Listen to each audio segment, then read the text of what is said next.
Hello, everybody, and welcome back to the On the Diamond and Into the Deep podcast. As always, I am your host, Mahal, and today we'll be discussing the Mariners' series loss against the Washington Nationals before previewing their three-game series with the Minnesota Twins this weekend at T-Mobile Park. This is episode 76 of the podcast. The time of recording is 2:12 p.m. Friday, May 30th. Thank you guys for being here, and let's get into it.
So, to begin, unfortunately, let's talk about this series loss. I don't have a whole lot to say because this was, for lack of a better term, a brutal freaking series. The first game was one of the better games the Mariners have played the entire season. I was there Tuesday night. Logan Evans. I guess we can just start there. Logan Evans. 8 innings, 4 hits, 1 run, 4 Ks. What an absolute dog. And for me at the ballpark, I could kind of tell that night was going to be a little bit special for Evans. When he had the first inning be really quickly, really smooth. But as soon as that second inning happened, and it was like it didn't even happen, it was so fast. As soon as I saw that, I was like, oh, he might cruise tonight. His efficiency was unreal. 53 pitches through 6 innings is the one I have there, but you could use any which pitch count from whatever inning you want to look at.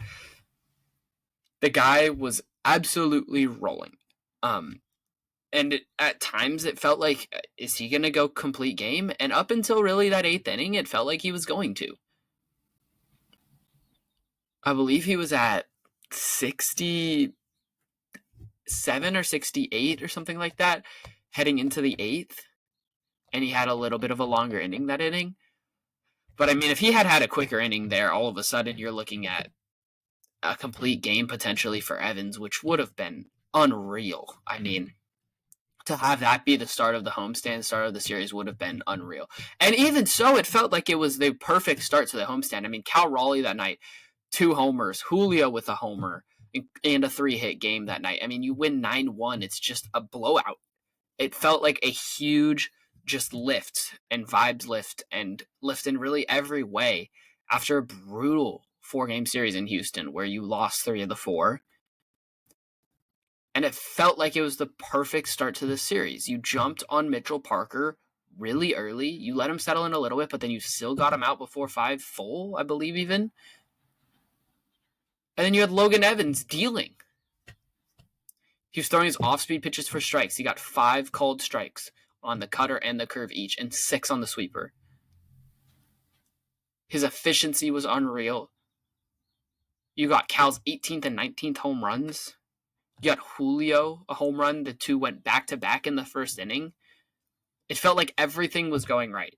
And heading home from that game, it was like, okay, here's the start of a nice little series, nice little homestand, hopefully. Get things back on track after a little bit of a tough series. But they come back in game 2 and drop it 9-0. and they drop it behind a tough start for George Kirby in his first home start back and his second start total. They had just 5 hits, no walks.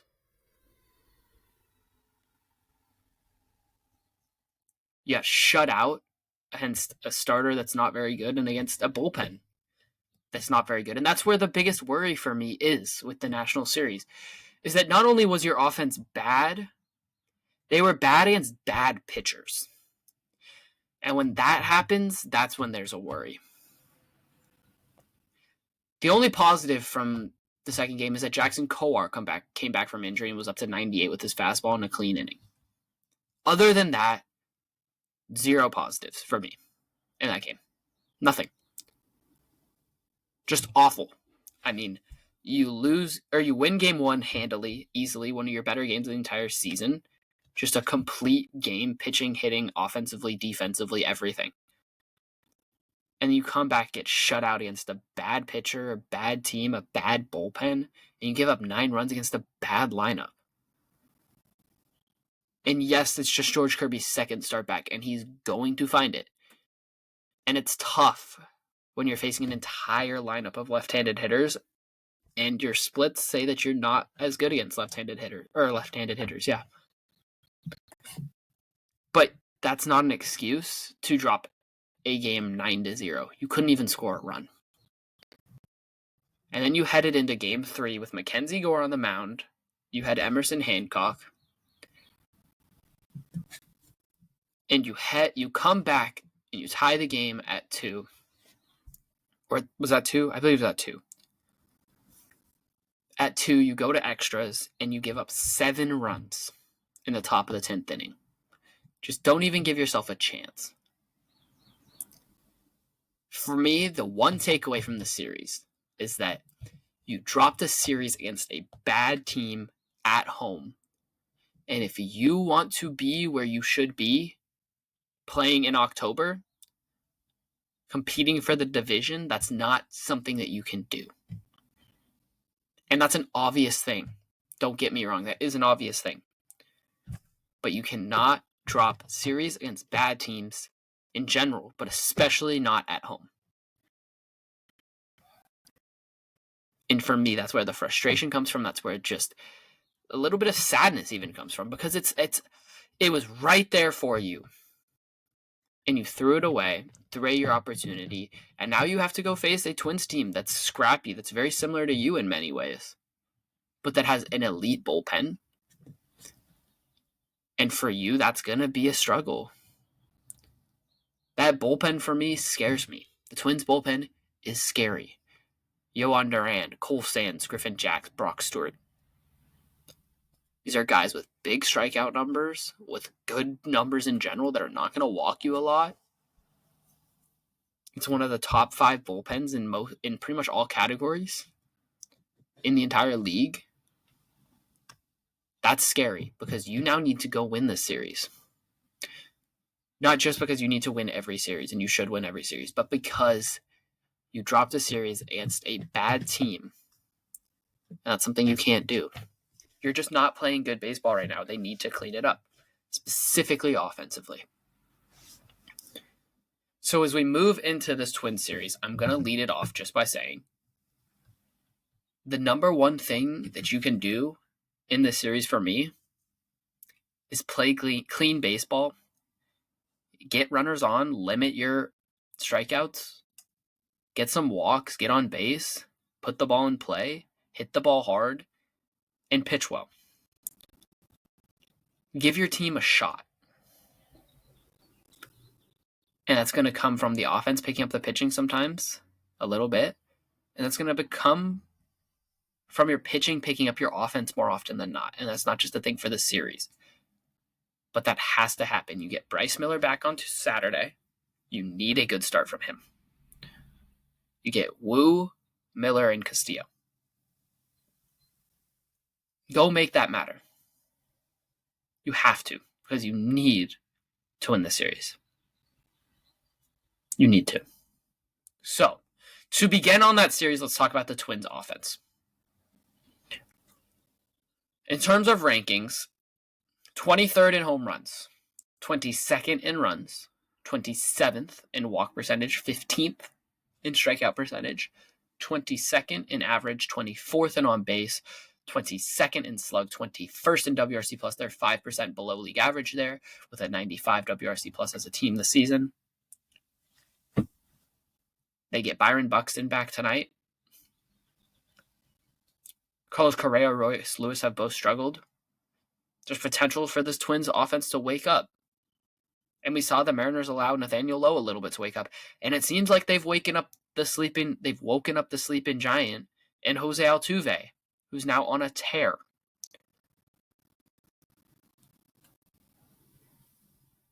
So if you're the Mariners, keep this offense quiet. This is not a good offense by most measures, if not all measures.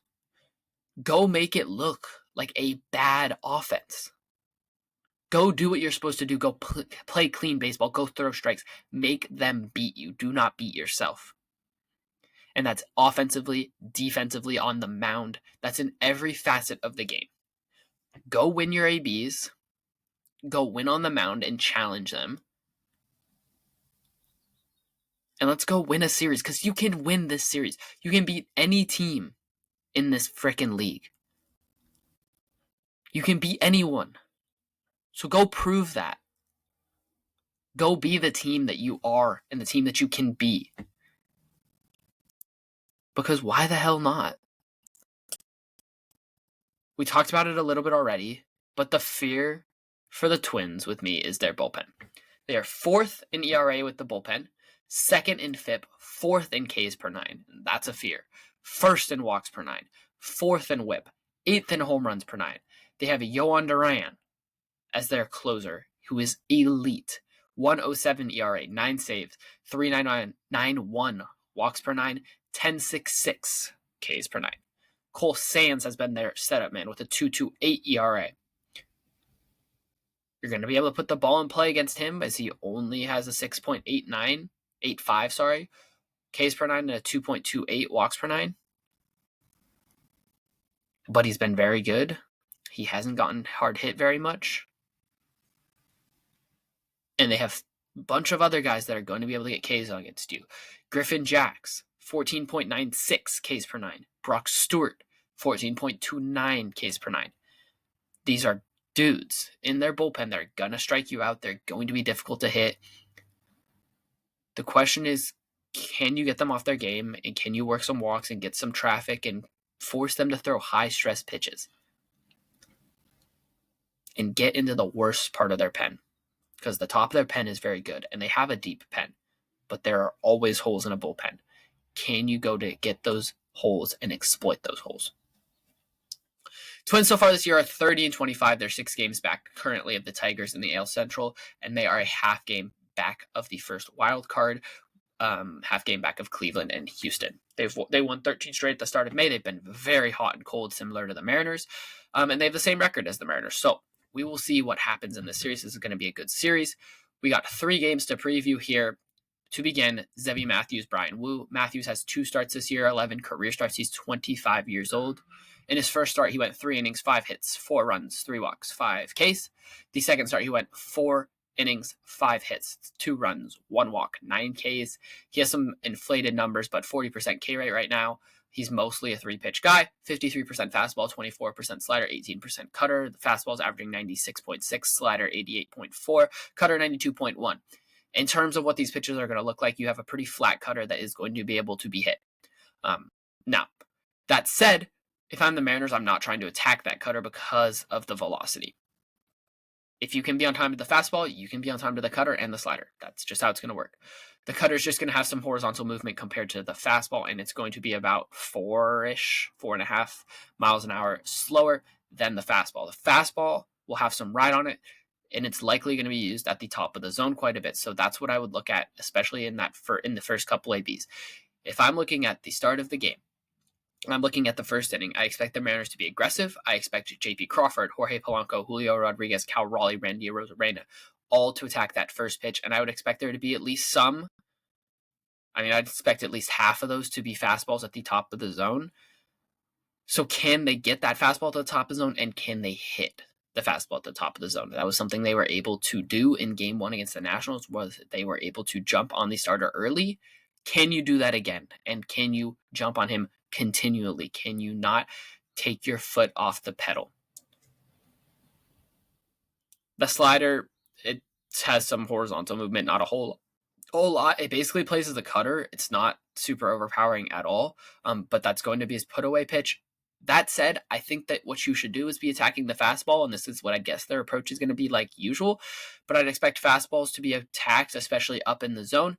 Anything down, I expect them to take, especially early in counts, and I'd expect them to try and stay off of the slider. And if you are going to have to hit it, spoil it away. And if you get a cutter, to crush it, because the cutter has been crushed. It's been attacked, and that's what I expect to happen. Game 2, Bailey Ober, Bryce Miller. Ober has 11 starts this year, 58 innings. He has a 3.41 ERA, a 3.86 xERA, 3.60 FIP, a 4.44 xFIP, 7.14 Ks per 9, 2.02 walks per 9, 0.93 home runs per 9 with a WHIP of 1.33. Ober is not going to walk you a lot. He's also not going to K you a lot. So the ball is going to be put in play, and it's going to be a lot of fly balls. He's in the 7th percentile in ground ball at 30%.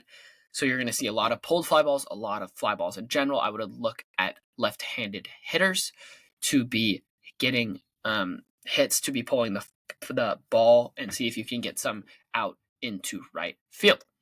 Change right now is getting a 30.6% whiff rate, and that has been in one of his better pitches, if not his best pitch. That and the four seam have been his best 2 pitches, just because they haven't been hit a whole lot, and that's why he's been a little bit tougher on lefties than he has righties, because as a right-handed starter, Ober is going to be throwing mostly fastball changeup as his mix against those two, versus against a right-handed hitter, he's going to be throwing that slider a little bit. So I'd look at how Julio Rodriguez might approach that, because if he can lay off that slider, he's going to get a fastball that is not super high velocity-wise. He's averaging just over 90 miles an hour, and if you can hit that fastball and pull that fastball, you can pull it hard and hit it out.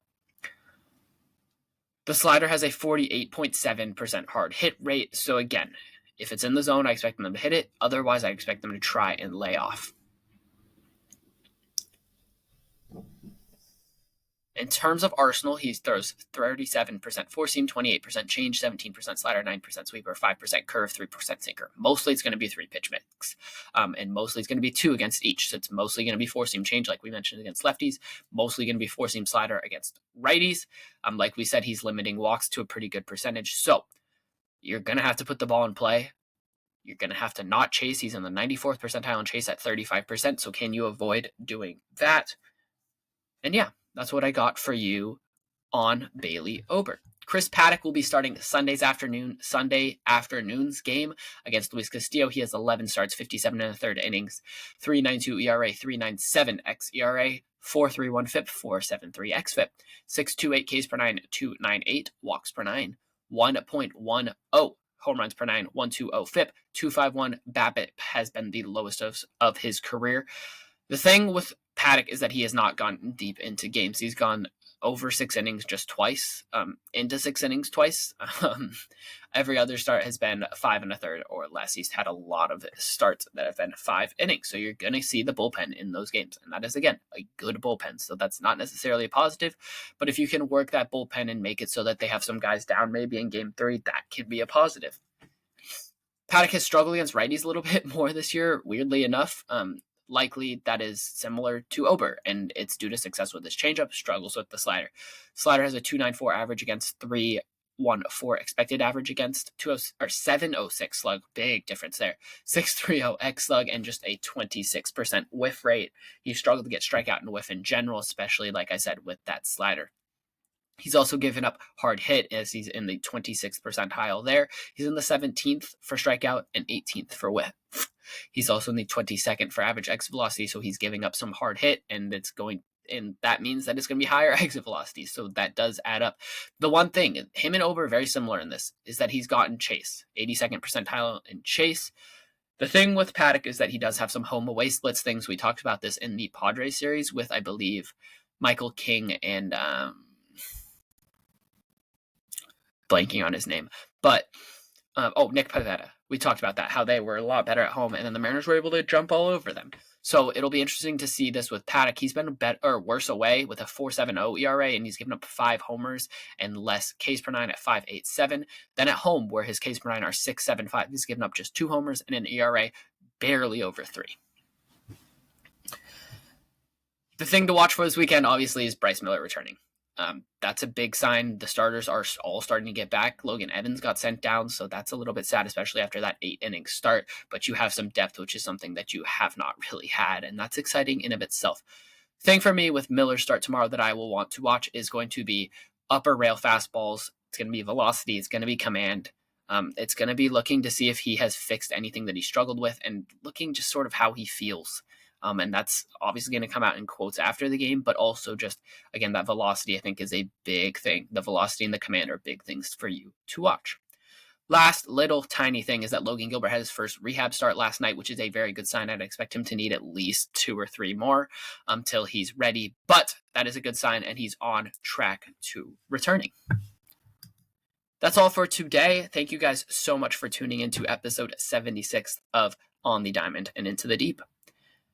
We will be back Monday to recap this series and preview the week series.